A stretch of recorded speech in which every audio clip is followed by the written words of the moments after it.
Ebana abanyarumonge benshi baravuga yuko umuziki wo mu Rumonge abantu ntibakundana, umuziki wo mu Rumonge abarimvyi ntibakundana. Uncle B asanzwe ari umuhinyanyuzi, Uncle B asanzwe ndetse ari umuririmbyi. Abivuga kwiki mani, wivuga kwiki abarimvyi ntimukundana, munabifuzenu walikuwekea sumu last week nasikia eti ulipotaka kufa, inakuwaje bro? Wanakupa sumu tena we producteur, ni vipi?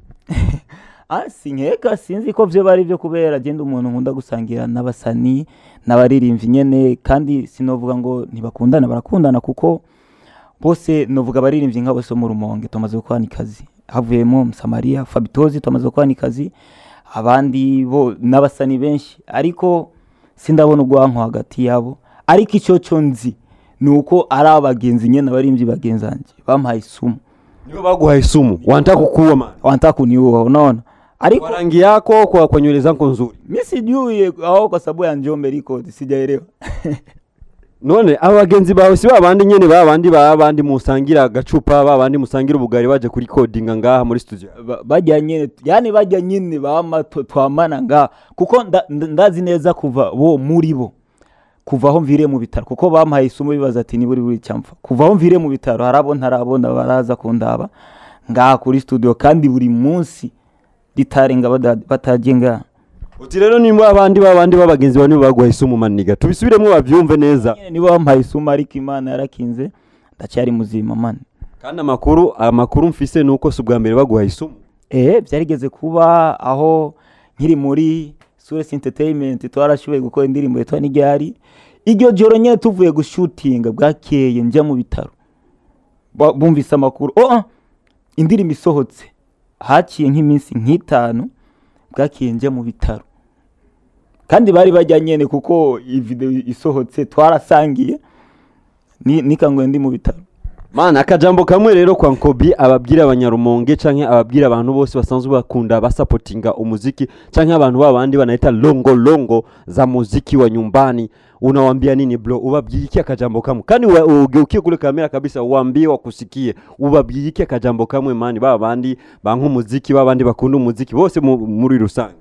Oya gusa urabona nk'akarorero gusa bambabarire hariho amagroupe turimo abantu benshi y'abaririmbyi ba mu Rumonge. Korako neza amagroupe meze gute y'umukikira umupira, amagroupe yo kunyura umugi tubwire neza amagroupe kuravuga?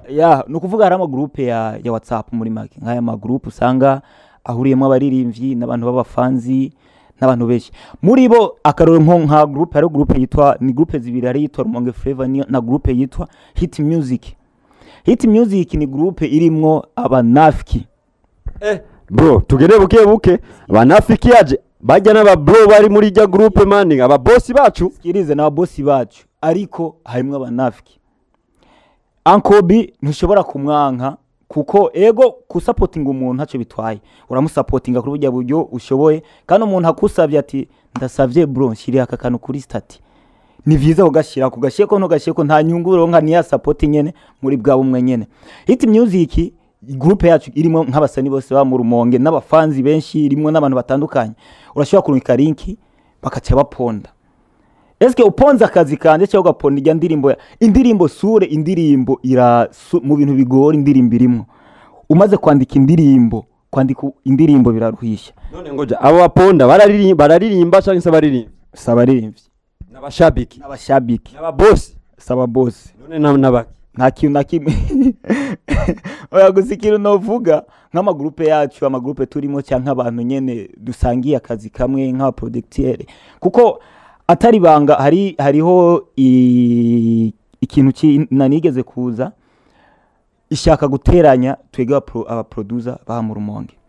Urumva iyo groupe nyene cyangwa n'abantu bari yo muri iyo groupe si groupe abantu bari muri iyo groupe bagomba guteranya abaririmbyi bo mu Rumonge bivuye nko ku ndirimbo ndumuhatari. Gute tusplike gato ya muncamake. Ndumuhatari concert igihe ikozwe hariho ama voice y'abasani bari mu rebo kanaka. Rero iyo rebo bivanye n'ukuntu ifise ubusimamizi ifite management bari codinze batasavye uruhushya bice biragaruka mu nyuma bagize kuramwa ayo majo, ariko sindabibwiwe n'ababiririmbye no ndababwira ati ababiririmbye ntavyo bambwiye. Hacaca numva ko hagombye gushwana hagati yayo marebo nigenda suye gusaba surate bana nimutubabarire ntituzosubira ati nzobabwiye ubu bakozi akazi baze barabakuruhusha ndazi nivyo biba byiza. aha ujamani tuchanganya none ivyo wumvise avuze niyo groupe ko groupe ngaho ntataye wavuze mu mani giye groupe agiye guponda guti yo ndinimo n'umuhatari ukuntu baponze no kuvuga aba producer bose muri iyo groupe barimo sivyo nabo basani barimo urumva no kuvuga hariho ananizace ariko baci muri inbox bagize ati twumvise yuko dufata karorero kujya wo buri kurakora akazi ufata nk'aka video ukavuga ati bana igikorwa turi mu gikoni biruku eske nka wa manager wa baririmbya kumva amwe amasound akacabaza ati kabuki mwagiye gukora ikintu mutatubariye ati bana byabaye ku ariko ni birebire ariko ngenda ati imagine nka cyane nyankaza kubasabira ikigongo. None mu ncamake wabwiye iki baba bro muri iyo groupe hit music baba bro bacu ubabwiye iki muri groupe kuko uno no mwaka wa 2024 no mwaka wa la vérité no mwaka wo gutera imbere twese uzosigara inyuma siniulize ndo hivyo gusa ikintu nababwira nuko nikimwe nayiko ndavuga ati umuziki uragoye kandi umuziki urasumbwa umuntu aguhaye ikaza ati ni support bro kirazira kucuponda kuko uponza umuntu muri make umuci intege umuntu kuri bijyaze bati bane bro gerageza uraba ukuntu ukoraho gusumvyaho ikintu nababwira gusa nuko bareke guponda basani kuko mu rumonge hari ibintu byabaye hariho utugwi du supporting umuntu kanaka nukuvuga we naho shira ikintu none nimba bagurira amabangaro baramusupportinga nyene Imana ishimwe n'ibangara bazirukanye ngira ubu nabo bazo urumva bareke kudupana ko baponze nk'umuririmbyi ndakunda kubibona kare nk'umuririmbyi yitwa Kamanda mukuru n'umuririmbyi afise novuga kuki arafightinga mu kazi kiyo uramaze kumuha promotion yo kuririmba mani mu tangwe kumuvugira Kamanda mukuru afise project iwanje zitatu ku buntu nabere ko muha Kamanda mukuru tamuhaba utabaha abandi ko tuzi ko muri intara ya Rumonge abarimvyi benshi mu Rumonge support abarimvyi benshi uti rero Kamanda mukuru afise ikibazo nyabaki patata Kamanda mukuru ikibazo afise nta kibazo genda mubonako ahubwo afise ikibazo nabo bantu bari muri groupe ya hit music bamwanka baramuponda nta views reka support umugore wawe ibiki gusupport umugore umuntu impano yiwe nyene nimba abona imbere yuko eje ari heza nta mpamvu yo kumuca intege reka pambane. Yes, asante sana ebana nuko numuntu mbere yuko dutera imbere ni ntumbero yuko entertainment umuziki utera imbere ushike ku gwego rumwe gwo 2023 rutariko twari twashitse ko byesirike kuko nta numwe ashaka gusubira inyuma. Uyu rero ni Ankobi Mwami Classic ni muri studio ya Njombe Record uno munsi naronsa amahigwe yuko ninjira nakubwiye yuko nawe nimba yuko uzi yuko ushaka kubona tugushikako ku ruhande utubwira ivyo ukora utubwira ivyo urangura basi twandikire kuri nimero ubona ngaho iriko rapasa ngaho hasi hanyuma ni kuri WhatsApp hanyuma natwe cyo tuza utubwire ivyo uriko urakora utubwire imigambi yawe uriko urakora kuko 2024 ni umwaka yuko twese dutera imbere maana akajama ulikuwa hujamaliza kaneno kamoja kwa wadau wa nyumbani kaneno kamoja kwa wale wa nyumbani fresh tukamani lakini mwanangu ka fresh twende ni kwamba studio ipo kwa ajili yetu si wote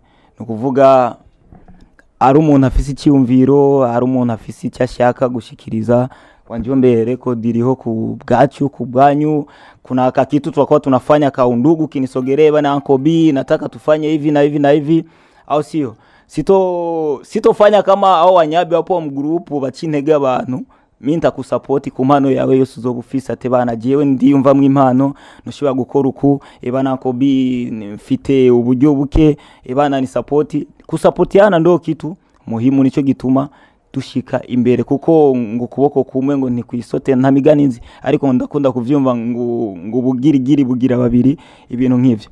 One love nawapenda sana.